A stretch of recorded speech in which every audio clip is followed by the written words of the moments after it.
The Wild Robot is a DreamWorks animated film.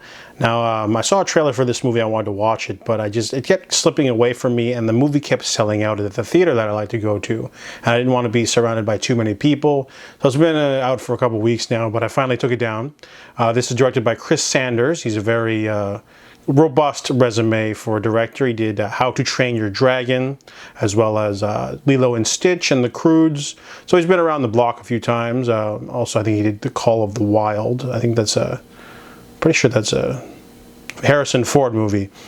Anyways, The Wild Robot's based off of a book trilogy, and this one is about Roz, a robot that's meant for households who lands on a sort of wild island full of animals, and Roz only has one function, is to complete their task. And Roz essentially walks around the island and all the animals are scared of it, so she basically just sort of sits around and learns animal language and learns to speak their language, and then eventually comes across an egg which she tries to take care of, hatch, and then of course the gosling thinks that it imprints on the first thing it sees, so it thinks that Roz is its mother. So the child grows up, and it ends up being a sort of found family sort of affair. The movie moves at a pretty brisk pace. We're quickly introduced to Roz and the family unit of sorts, and then we sort of have a nice side cast of animal characters. It's a very rough island where a lot of the animals try to kill and eat each other, from the crabs to the circle of life or whatever. But the island's big enough for them to sort of hide from each other and things like that. And Roz sort of introduces a sort of disturbance to the animal kingdom of sorts. So this film has some gorgeous animation. I really liked the direction. There's some interesting action sequences too. The movie can get a little intense at times. At first it has no dialogue basically for the first 10 to 15 minutes, and then we're quickly moved into the main narrative where Roz has to take care of this small bird, and the movie gets really heavy and emotional at times, but I really liked it. I've only had one thing I did not like about the film. Lupita Nyong'o does the voice of Roz. However, they put so many filters on it that it could be any person doing the voice.